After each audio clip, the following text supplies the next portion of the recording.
Mașinuța asta am adus-o de ceva timp în atenția dumneavoastră pe rețelele de socializare. Am făcut câteva reels-uri cu ea.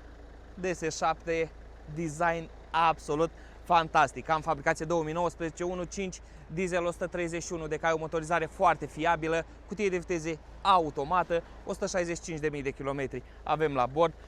Cum spuneam, vine cu designul acesta absolut superb. Avem farurile DS LED Vision, semnalizări dinamice. Aici mai avem un joc de lumini pe care vi-l arăt imediat.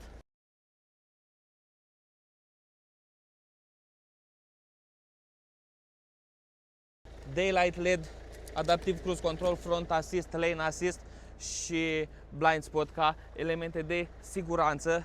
Interiorul arată într-un mare fel și e păcat să vă mai țin afară. Un pic friguț. Hai! Keyless entry, oglinzi cu rabatare electrică. La interior avem scaune îmbrăcate în piele care arată absolut superb. Reglaj electric, memorii, Keyless Go, Virtual Cockpit care este și configurabil, 165.000 cum menționam și afară.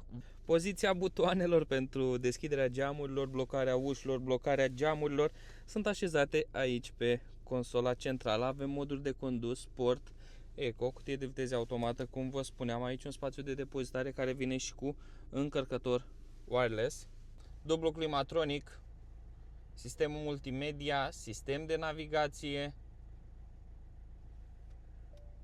frână de urgență activată, afișare viteză recomandată, recunoașterea panourilor de trafic, avertizare, atenție conducător, luminare ambientală. În partea din spate cam așa se prezintă, destul de spațios. Avem reglaj electric la spătarul banchetei.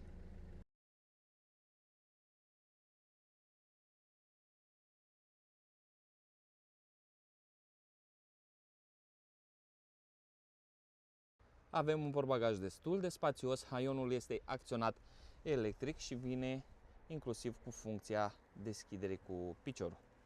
Avem stopurile acestea 3D cu semnalizări dinamice și așa arată partea din spate a acestui DS7 Crossback. Păreri?